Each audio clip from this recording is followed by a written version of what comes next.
नमस्कार, आप देख रहे हैं दी कंटाप। मैं हूं प्रफुल्ल। भारत में पत्रकारिता नहीं, चाटुकारिता चरम पे है। भारत में पत्रकार नहीं, फटरकार है, चाटुकार है। भारत में मीडिया का काम प्रोपेगेंडा फैलाना है। मीडिया का काम नफरत का चरस बोना है। मीडिया का काम धर्म के नाम पर लड़ाना है। मीडिया का काम हिंदू मुसलमान में इंसानों को बांटना है। मीडिया का नाम तथाकथित राष्ट्रवाद के नाम पे घृणा फैलाना है। मीडिया का काम हिंदू और मुसलमानों के एजेंडे पे बहस कराना, डिबेट कराना हो गया है। यानी पत्रकारों का काम अब इंसानियत वाली कहीं नहीं रही है। पत्रकारों के अंदर जो मानवता थी वो मर चुकी है। पत्रकार अब पत्रकार नहीं बन गए हैं, बल्कि भांड बन गए हैं, नचनिया बच गए हैं। और यानी पांव में घुंघरू बांध लिए हैं, बस नाचना है, गाना है, सरकारी आदेश जैसा मिला हो। इस सब पे अब पत्रकारों की फजीहत सिर्फ विदेशों में ही नहीं बल्कि भारत में भी होनी शुरू हो गई है। विदेशों में तो पत्रकारों को तो समझिए भांड के तौर पे देखा जाता है, चाटुकार के तौर पे देखा जाता है, हर जगह बेइज्जत किया जाता है। समानांतर उसी के भारत में भी पत्रकारों की असली औकात अब दिखानी शुरू कर दी गई है। पत्रकारों के लिए अब लगता है कि स्कूल या विश्वविद्यालय खोलना पड़ेगा। बड़े बड़े एंकराइन है, उनको फिर से ट्रेनिंग दी जाएगी कि आपकी पत्रकारिता पैमाने से बाहर है, आपकी पत्रकारिता डेकोरम को मेंटेन नहीं कर रही है, इसलिए आपको फिर से ट्रेनिंग लेने की जरूरत है। आपने भले ही मास कॉम कर लिया होगा, आपके पास डिग्री है, लेकिन वो अवैध है, अमान्य है। क्योंकि आपके जहन में अगर कोई बात है तो सिर्फ नफरत भरी बातें हैं। आप मीडिया के पैमाने पे खरे नहीं उतरते हैं, आप चाटुकारिता के पैमाने पे खरे उतरते हैं, आप नफरत वाली पैमाने पे खरे उतरते हैं। इसलिए जरूरत इस बात की है कि आपको ट्रेनिंग लेनी पड़ेगी कि साहब फिर से आप सीखिए, स्कूल के बच्चों के साथ बैठिए और मानवता को पढ़िए, इंसानियत को पढ़िए, उसके बाद टीवी शो पे आके डिबेट करिए।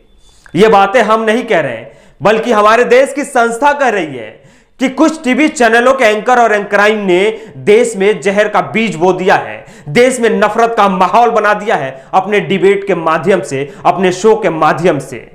किसी एक खास कम्युनिटी को लेकर, किसी एक खास समुदाय को लेकर हमेशा डिबेट करवाना, बहस करवाना और उनको नीचा दिखाना, ये कहां का लोकतंत्र है? किस मीडिया की परिभाषा है? किस मीडिया की किताब में लिखा गया है? ये बातें सब पूछा जा रहा है। ये मैं बताऊंगा एनबीडीएस से क्या है। उन्होंने कहा कि यह मीडिया के मानक के खिलाफ माना जा रहा है। इससे जुड़े वीडियो को वापस लेने का आदेश भी जारी किया गया है। हिदायत दी गई कि एंकरों को कि ट्रेनिंग देनी चाहिए कि किस तरह का टीवी प्रोग्राम या डिबेट आपको कराना है। यह किस पे निर्णय आता है? दरअसल ये धर्मांतरण जिहाद न्यूज नेशन का एक शो चला था, दीपक चौरसिया ने उसको होस्ट किया था। दीपक चौरसिया एक जाने माने तथाकथित राष्ट्रवादी पत्रकार हैं। उन्होंने उस डिबेट का होस्ट किया था। उस समय वो एंकर थे, संचालक थे। उन्होंने हिंदुओं और मुसलमान बनाने की कहानी पे उस शो को रखा था।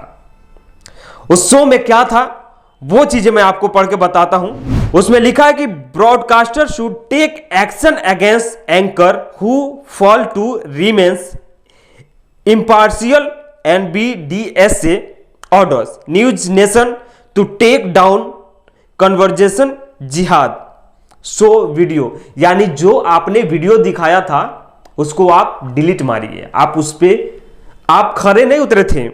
News broadcasting and digital standard authority ने 15 नवंबर को एक नोटिस जारी करता है, एक ऑर्डर देता है। किसके लिए? कि न्यूज चैनल न्यूज नेशन ने नवंबर 16 2020 को उसमें एक उन्होंने डिबेट शो किया था। डिबेट शो में क्या था?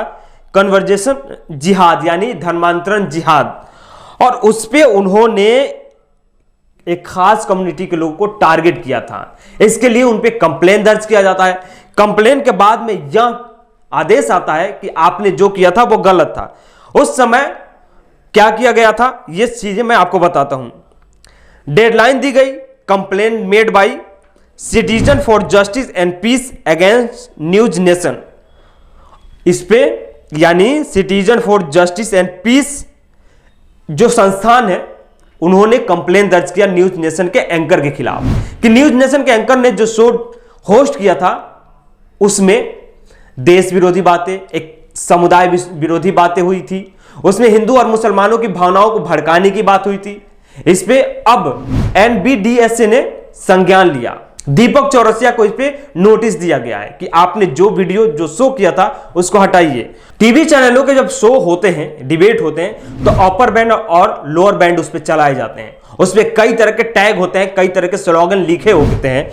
उसमें कुछ लिखा गया था दीपक चौरसिया वाले में, कैप्शन था, मेमचंद जिंदा है, जमात शर्मिंदा है, 500 हिंदू कैसे बनाए गए मुसलमान, क्या मेवात पाकिस्तान बन गया। यानी ऐसे ऐसे स्लोगन दिखाए गए थे। एक मेवात को पाकिस्तान घोषित कर दिया गया था दीपक चौरसिया के शो में। इस शो पे लोग कंप्लेन करते हैं, उसके बाद एक्शन लिया जाता है। सिर्फ यही बात नहीं रुकती है, इस लिस्ट में सिर्फ दीपक चौरसिया शामिल नहीं है, बल्कि बड़े बड़े धुरंधर शामिल हैं। अमन चोपड़ा जो उस समय जी न्यूज में हुआ करते थे, जी न्यूज में गंद फैलाते थे, अब न्यूज 18 में आ गए हैं। उनके ऊपर भी, उनके शो के ऊपर भी यह ऑर्डर पास हुआ था।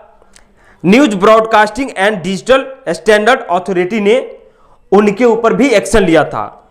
19 नवंबर को आदेश दिया गया कि जी न्यूज ने अपने द्वारा प्रसारित 3 वीडियो में आचार संहिता का उल्लंघन किया है। यानी 3 शो में, समझ बातों को ध्यान रखिएगा, किसान विरोधियों को, यानी किसान बिल के जो खिलाफ थे उनको खालिस्तानी बता दिया गया था, उनको आतंकवादियों से जोड़ा गया था, जो यह गलत था। इसके ऊपर और NBDSA का अध्यक्ष कौन है?